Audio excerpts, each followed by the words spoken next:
What's good, everybody?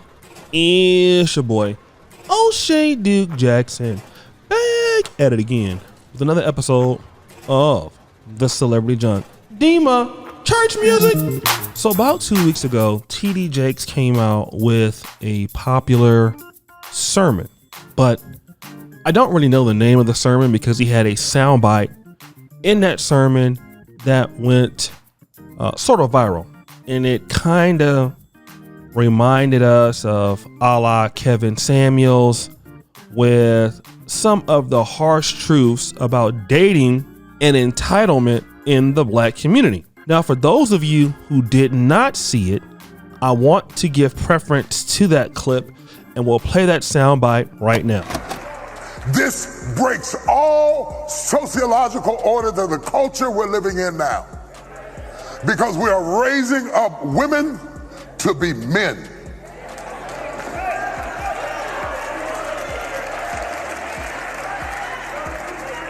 And you are not applauded for your femininity. You are applauded in the contemporary society by how tough, rough, nasty, mean, aggressive, hateful, possessive you are, and you are climbing the corporate ladder, but we are losing our families. I know you can buy your own car. I know you can buy your own house. But until you create a need that I can pour into, I have no place in your life. So stop coming home bragging to me about how much you don't need me and wonder why I shy away. Oh, y'all ain't gonna talk back to me this morning. So during that sermon, I believe it was called Pull It Down, you've heard what TD Jakes has to say. Now, again, for those of us who grew up, like I said, in the black church, I came in the 80s, 90s era, kind of the last of the big mamas from the Great Migration era. At this time, church was still a little bit more balanced towards men and women. You saw more black families in church, more men running the custodial matters of the church, the pastoralship of the church, more men on the deacon board, trustee board. And so there were still more rules. But now as men became less and less, and cities across America got hooked on crack cocaine, jobs left. Cities like Detroit became ruined. It seemed like almost overnight. Chicago, many other industrial cities got ruined. You started to see more pastors look towards the women in the community to fund black churches. And to be honest, I can't say I don't blame them, but I understand the move. I do blame them, but I understand. Pastors were looking at a lot of the single parents that were coming up, and preaching against that would alienate the last part of the group that was coming into your churches. I used to be the same thing about the people that were gay choir directors, gays in the church.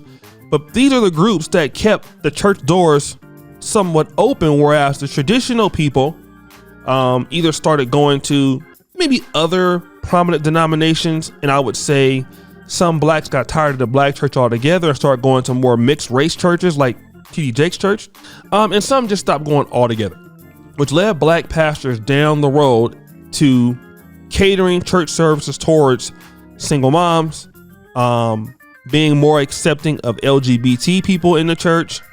You even start to see churches that were exclusively for LGBTQ. You start seeing more women become pastors. Even TD Jakes had a really powerful conference called Woman Thou Art Loose.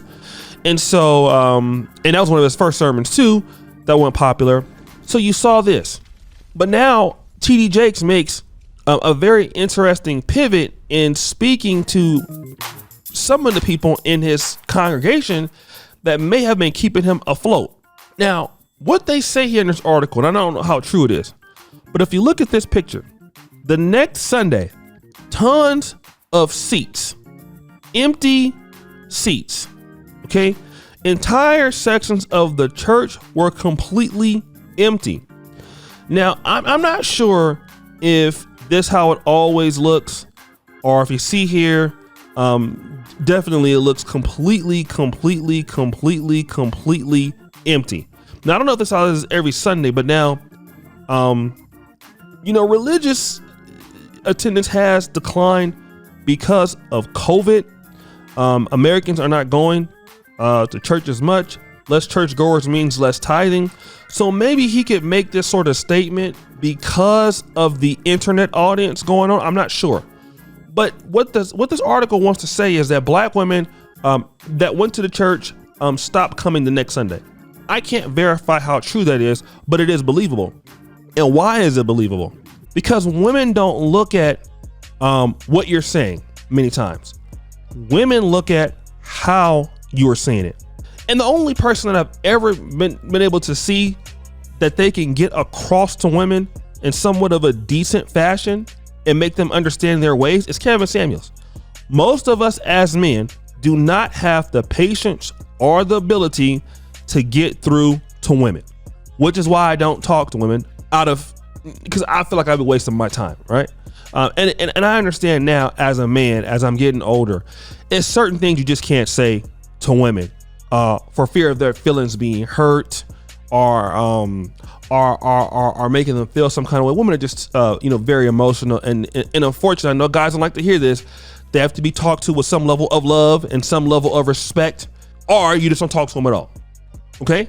And in this case, if this is true, it would indicate that the women in the church didn't mind what he was saying or how he said it.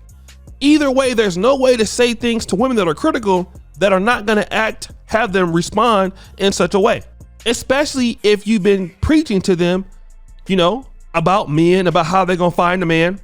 This is very similar with Jamal Harrison Bryant and Kevin Samuels and that whole ordeal. This is what's going to happen. Here's what needs to happen instead of men complaining about what's going on with black women in the community. And I say this respectfully, right? Because I believe that even me, I'm maturing as a man. I do not want to talk to women at my age. Now, I haven't always been this way, but this is the growth in me. In a matter that I feel is belittling directly to them, calling them out their name directly to them or something like that. If I'm gonna talk to one from my community, I want to talk to her with some love, even if I don't agree with what she's talking about. But here's what we can do. If that is not going to work, I need her to be out of my life. And it comes to a point that this is what women do. If women feel that you're not doing what they're going to do, what you need to do, they leave. Look, and if we want to be honest, this could be the case. I'm not saying it is with TD Jakes Church. Black men have to also be able to say, hey, listen, we need to work to be able to build the communities that we need, work with other guys that we can work with, make situations better for us. And if these ladies don't want to be here, then they won't be here. Then we can say what we want to say. But now when you're looking at trying to negotiate with them, and if they have a financial position in that, they're going to go. That's why pastors are afraid to tell black women the truth, because they're fearful that they are not going to get the money. And that's something that black men got to also be willing to understand. Listen, people are not going to speak out on your behalf if they feel that they're not financially going to be supported by you. Black men want everybody to tell the truth and support what you're talking about, but where's the money that backs that up? And a lot of times guys don't like to hear that, but this is true. Guys, what do you think? It's your boy, O'Shea Duke Jackson, back at it again. Another episode of The Celebrity Junk. Appreciate you for all that you do. Subscribe with the bell. Check out the first come at the top. And as you know, the buffoonery remains at all-time high. I'm out.